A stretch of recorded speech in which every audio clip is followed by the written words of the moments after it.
Hi, I'm Ryan John. I am from Prince Albert, Saskatchewan, and this is my NDE. So back in 2020, October October 14. Yeah, so um, I had a severe head injury, unlike any other. Oh my God, you're gonna be surprised.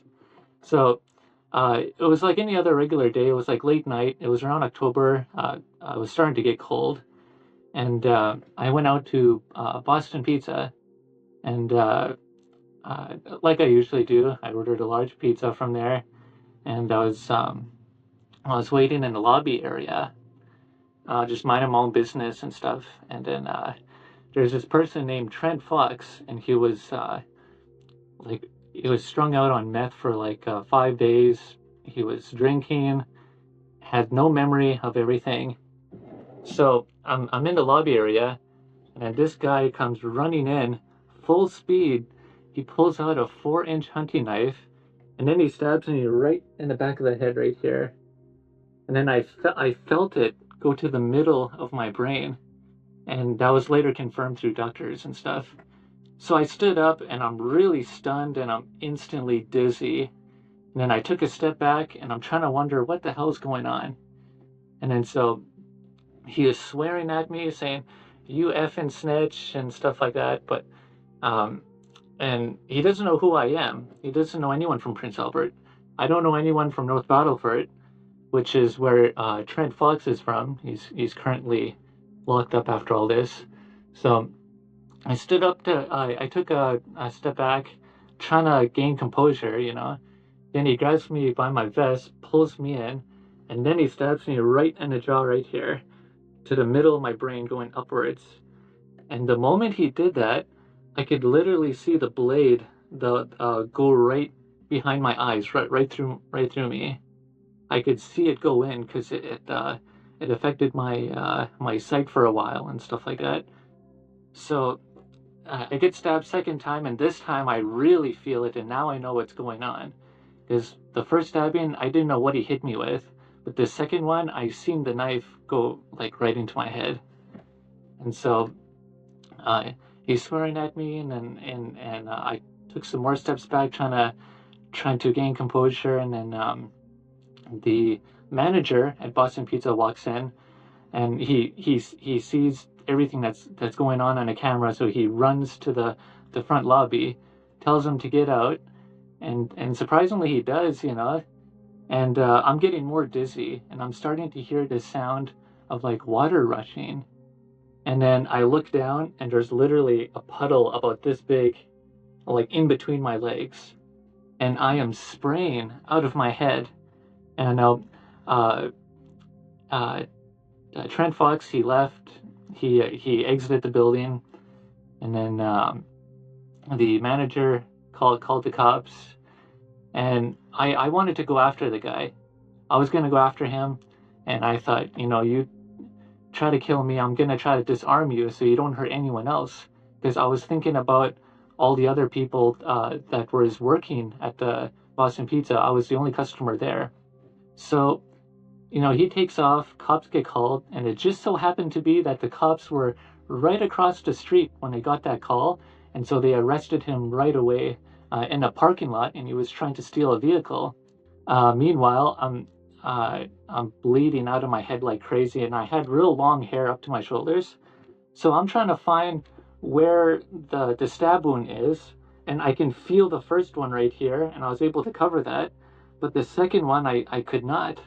And it was spraying out of my head somewhere. I was trying to feel for it, and my hair was so long and thick that I just could not get to it. So a different worker walked in, and I won't name any names here just for privacy sakes. so so she so some girl walks in, and then she sees what's going on, and then she screamed, she cried, she turned around and ran. And I thought, oh no, this is getting really bad. And then she came back with like a stack of paper towels about 2 to 3 inches thick, and she placed it on my head, and then it was just soaked up instantly. And then so about 6 or 7 minutes later, ambulance show up, and then about 5 or 6 police vehicles showed up, and the flashing of the red and blue lights was just making me nervous and really anxious because I didn't know what was going on. For all I know, this could have been my fault. Someone could have been jealous of me and just wanted to kill me for whatever reason, but I later found out that it wasn't the case. So I go outside, and then I'm still holding my head, and it's just dripping down my arm all the way down, and my whole left side of my body was just dark red and covered. So I get into ambulance vehicle, and the cops ask me, uh, uh, why did he do that? Do you know him? I said, no, I don't know why he did that. Don't know him. And then they said, okay, well, we got him arrested. We found him in the parking lot and stuff. So I said, good. So I was so calm throughout the whole thing because I knew that if I were to freak out, let my emotions get the best of me, and it would make you hyperventilate, and which increases blood flow, which makes you bleed more. So I focused on my breath. Now this is similar to, well, I guess the basis of meditation, I guess. I was focusing on my breath, and I was keeping calm. Did not let my emotions get the best of me. I was not scared at the time, but I was very angry. And then I go into the ambulance vehicle, and then they got this long strip of gauze or whatever, and they're wrapping it around my head. And then they're saying, "You're gonna be okay. You're fine." And I said, "Yeah, I'm fine. I'm fine. We just got to get to the hospital right away." And then so when I was in the ambulance vehicle, we were swaying side to side because they were going quite fast, and because in their mind as a professional, I could die at any second. That's what the science says about it. I don't know anyone that has survived something like I have. So as we're driving to the hospital, I'm getting more dizzy. I'm still able to walk and talk and everything. And so the closer we got to the hospital, the more peace I felt.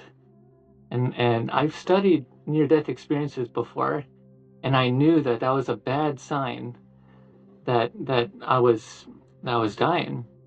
So we get to a hospital, and then now this is where my memory gets faded. I'm still having to go through more hypnotherapy in order to remember the exact details of everything.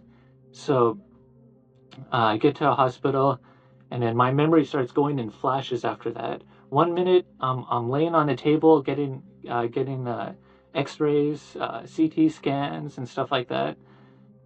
Nurses were later were telling me that I wasn't making any sense when I was talking, and I was just gray, like my skin was very very pale because of all the blood I lost.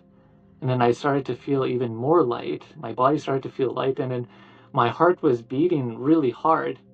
And I felt like I was going to have a heart attack because my heart was trying so desperately to pump whatever remaining blood I got in me. So then I laid on the hospital bed after all the CT scans and stuff like that, and they're starting to hook me up to everything. Now, here's the part of hypnosis that really sparked my memory afterwards, which I cannot remember for the past 4 years since this happened to me. I laid on the bed, and then I look up on the ceiling, and then I seen a door. And then I thought, why am I seeing a door? It's just like, and then I thought that the other nurses noticed that too, and they were just playing along with it or whatever. I just thought that was really strange. And then more time goes on, and then I started to feel absolute peace.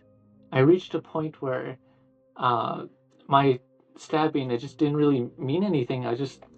I was so high from the afterlife gives a certain kind of high, I would say. It brings so much peace that you can be in a very terrible situation, and you're so aware of it, but you're not worried about it. There's no fear, no more anger, no, no more anxiety. All that just left, and I had this really strong feeling that everything was going to be okay. But I knew somewhere in my mind that this was not going to be okay. Like, this is the end. Everyone I knew, everything I've ever done in my life, all that, it's just going to perish, I thought. So I tried to resist it as much as I can, but that feeling of peace was just it was just overwhelming. It just took a hold of me. So then my soul or energy inside my body dematerialized out, and then I was floating above my body, and then I crystallized in thin air, and it was just pure consciousness. And I can see my body, and it was just a mess. And I can see that the workers, they're hooking me up even more with all this stuff, and they're trying their best to help me, the best they can. And then so then I turn around, and then I open the door, and then I go through it. Then all of a sudden, I'm out of the hospital room. I am in this room and it's just all white all around me, and I can hear the sound of like water rushing. I thought it was still bleeding in my head, but I guess that wasn't it. So I walk through the door, and then I'm like, oh, okay, this makes sense now. I see the most beautiful waterfall ever, and that's where the noise was coming from. I've seen plants that I've never seen before. I've seen colors I've never seen before. It was so detailed. I mean, it's like, even if I were to put it on paper, it'd be impossible to describe 100% what this was like. Because of how much detail there is to it. So I start to see 6 or 7 beams of light at a distance, and this was during my second hypnosis session, remembering all this and stuff. So I thought, I wonder who they are. They, could be, my family that has passed away, or a friend or whatever. But I could never get the full image of that. But maybe I'll discover that through hypnosis and stuff as I take more sessions and stuff. So then I keep looking at this waterfall, and it had rocks and plants, and I seen this one plant, and it was like a rose, but it kept unfolding, and it kept turning into something new. And during my hypnosis, I was saying it looks like it's either blue or purple, but it's not exactly like that color. I can't describe what it is. There's nothing on earth that can describe what that color was. I wish I could. I try to contact those beings. I can't. I can't reach them, through my hypnosis there. But there might have been more that happened that I don't remember. I might have had some kind of interaction with them. I'm not sure.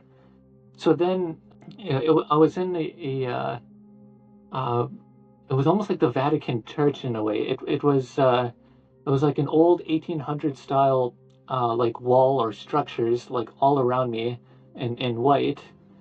And so I seen this hallway, and there was a light at the end of it. So then I go walking down this hallway, and this hallway stretches for miles and miles. It was almost infinite. It looked like it was, because the afterlife is such a big place.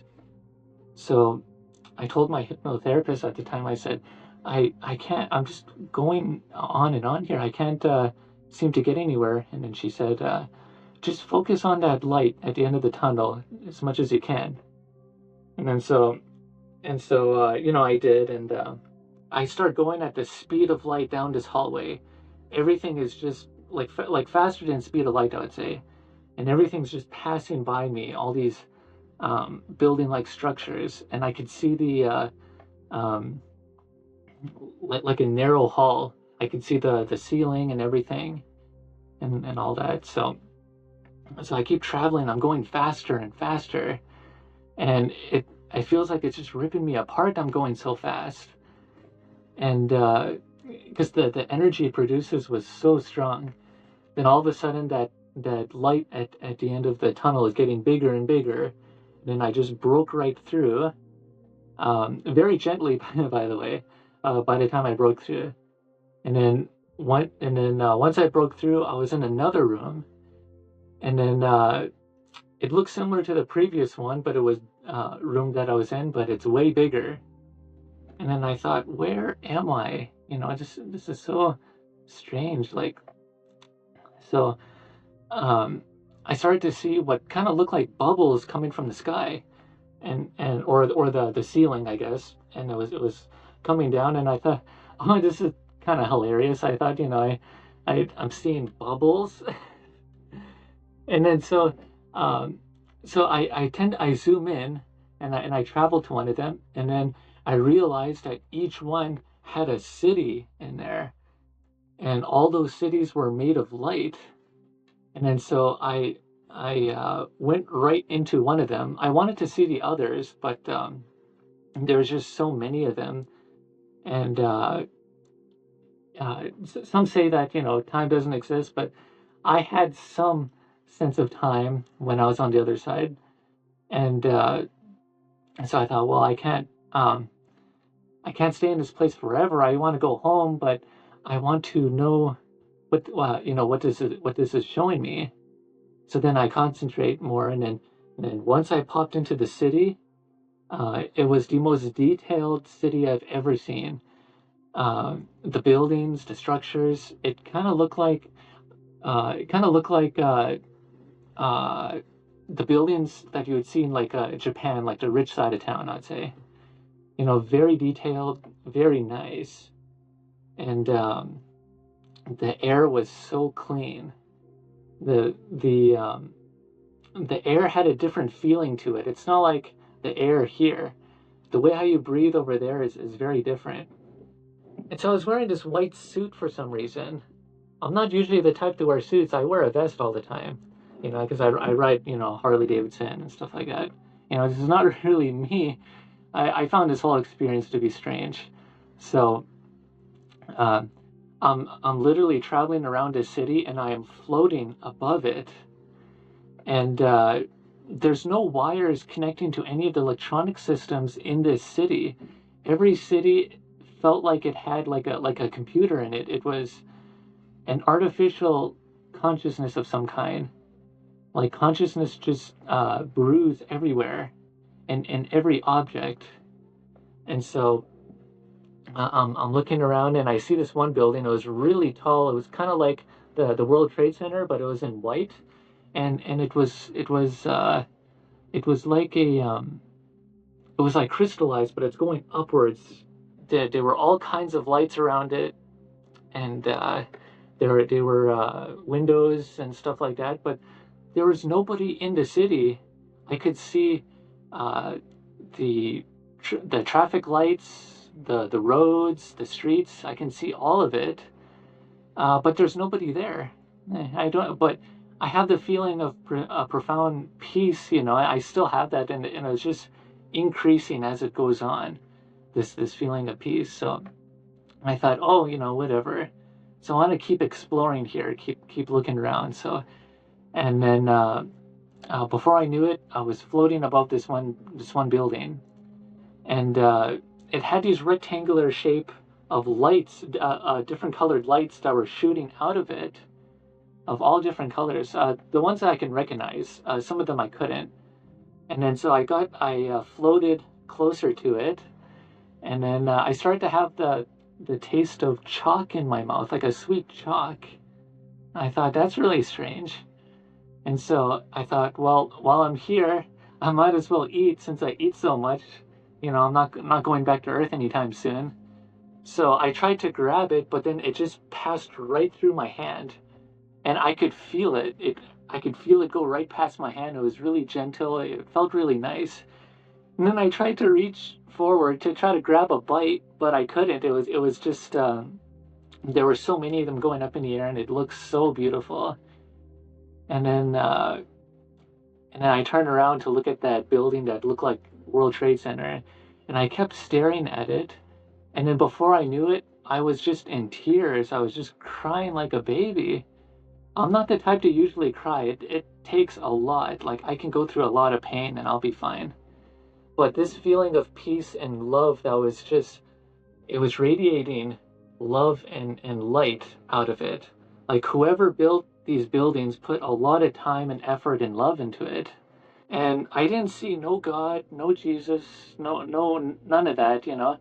I could have, but I just I just can't remember it yet. I really hope that if I do more sessions with hypnosis, that I'll be able to remember that, and then maybe I'll bring back more messages and stuff. So when I was there, I felt again this peace is increasing more and more, and I knew right away that the mind does not produce the consciousness.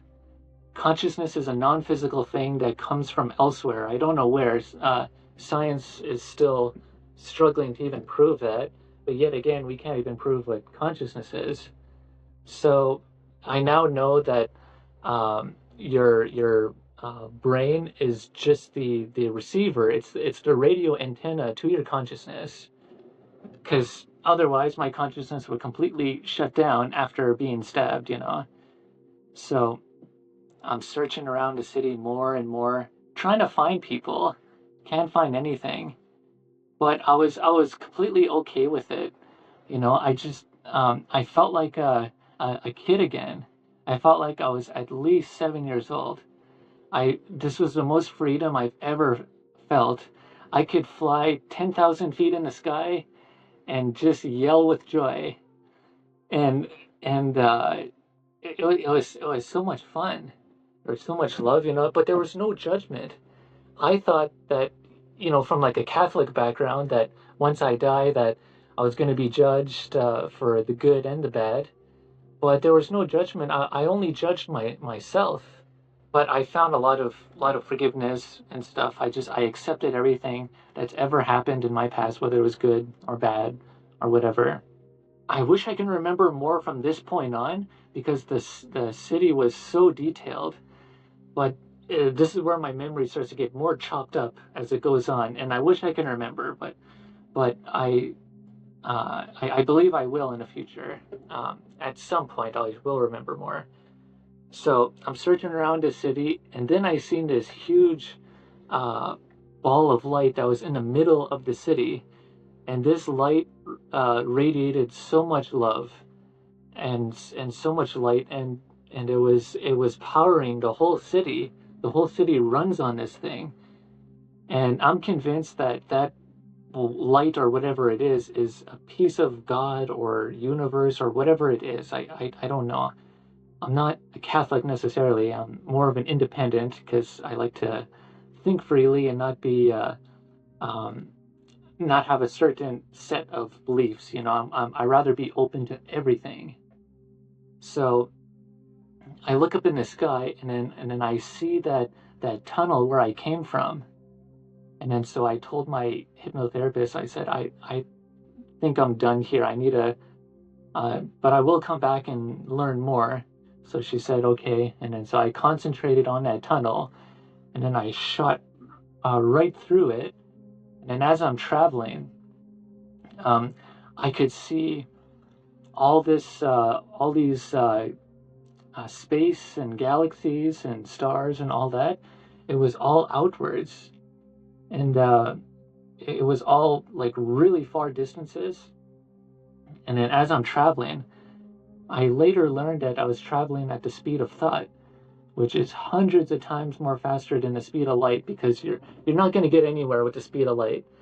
The afterlife is such a big place. Like the cities go on forever and ever. I can look down 1 mile and there'll be another city and another city. So uh, after seeing all that, I continue traveling down this tunnel, and I'm going faster and faster. And all of a sudden, I just exploded in the biggest explosion ever. I felt like I was in the center of a nuke going off, and I can see and hear the explosion going outwards in the universe, with these white and blue streams going everywhere. And it was the most painful explosion towards the end. Like everything was feeling all good right up until that point, the until I exploded back into my body. And then And then the moment I was in my body, I was I was aware of the breathing tube of it, and I was hooked up to everything. I was starting to feel very claustrophobic. I can feel the breathing machine pumping air in me, and then the moment I opened my eyes, one of the nurses at the hospital in Saskatoon seen me, and then she got really startled, because she thought I was going to be in a coma for months because of how bad my head injury was. And then I just came back to life. And this goes against all science. Anybody that has taken a very severe head injury or been stabbed or shot in the head or whatever usually doesn't survive, let alone the first stabbing. So this whole thing would really change my life. It made me really appreciative, or whatever you say, of my family, my friends, and I'm just so grateful to be here after everything, and the fact that I'm drug free of everything. The pain that I went through was so bad that they had me on morphine, hydromorphine, fentanyl, and a bunch of other drugs, and we all know how addictive that stuff is. So I'm going to write a book about everything and put a lot more detail in it, and how I managed to quit all that stuff and to recover from all that and to still be where I'm at today. And so I even got the scars to prove it too. So when I was in a coma, doctors had to perform what's called a cranialopy, I think. So they literally had to remove a quarter of my skull. So they cut me from here, going all the way to here. Had 63 staples in my head, had stitches on my side right here. My jaw is still dislocated. I have braces where I have to wear rubber bands to try to correct it. But the fact that I can still eat, I can still support my family, I can drive, I can ride a bike still, and my talking is still all right. It could be better, especially with my memory. But once my book comes out, you're going to hear a lot of really interesting stuff, and the stuff that I went through with having to deal with the justice system and the healthcare system, how I got screwed over by both of them in different ways. The person that stabbed me was named Trent Fox. He only got 4 years for what he did. It no longer counts as attempted murder. I'm trying to wrap my brain around that same thing too. I know what you're thinking. So how it works here in Canada is if you were to do an act like that, you are not criminally responsible if you did not say, oh, I was going to kill that person, and you have to be of sober mind and have clear intention of killing someone. So Trent Fox was high on meth for 5 days and drinking. He didn't remember any of it, and he did not say he was going to kill me, so therefore it does not count as attempted murder in the courts. Instead, he only gets aggravated assault, and his criminal defense lawyer helped him out with that too. This is a person on the street that has no money or anything, so even with a poor criminal defense lawyer like him, he was still able to give him a good deal. He was just about to serve about 10 years, I think, and then they lowered it down to 4 years. Now this was back in 2020, so October 14th he was supposed to get released. Then he assaults someone in the prison, so now they extended his time, and I'm waiting to see how much more longer he stays in there. The longer he stays in there, the better, because I don't want him hurting anyone else. But I have no control of that, of the federal government's decision of stuff like that. But I want to make a change. I don't want this to happen to anyone else. It's sad that this happens every day. In the province of Saskatchewan in Canada that I live in. I'm really proud of this country I live in, and we have a lot of great stuff about it, the free healthcare and stuff. If I was an American, I would have to pay close to $1 million for the surgery and the time spent at the hospital and all that stuff. So I want to give a lot awareness of the stuff like this that goes on, and to try to make a change and to the Canadian justice system to try to make people accountable for their actions. Doesn't matter if you've been smoking meth for 5 days or drinking all day. You stab someone in the head twice, you should go to jail for a long time. But that's just my personal opinion. But I'm sure a lot of people would agree with the same thing, and I'm sure law enforcement agrees with it. But they're put in a worse position than anyone when it comes to hard jobs. I mean, it's an impossible task for them. But when this book comes out, I I want to spread it to as many people as I can and see what kind of change I can make. Uh, and through the help with others and stuff. I am still looking to find a ghostwriter, so someone who can write it on paper and then I can tell what it is and stuff. And I do have a editor. He does like anime and on the computer and stuff like that. So I thought of doing that to give a visual of what my experience was like and what it was like when I woke up and when I was recovering, because my with my head injury plus all the narcotics I was on, they were making me hallucinate really bad. Um, but I was so glad I was able to get out of that. So, if you are interested in my book, um, you will see it on the news. You can find my links and stuff where I was on the news.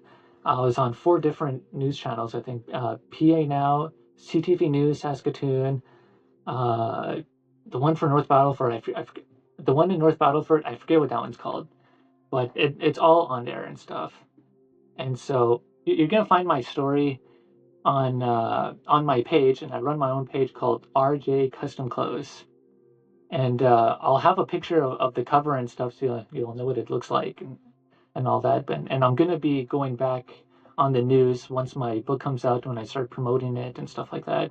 The first place I'm thinking that I'm gonna sell my book um, will be in Saskatoon at Red Line Harley Davidson. I'm a member of Harley Owners Group, so um, I'll make a big event of it and stuff. Like when I sell it, I'll sign the photos. I mean, I'll sign the book and on all that stuff. And thank you very much for hearing me out. This is Ryan John.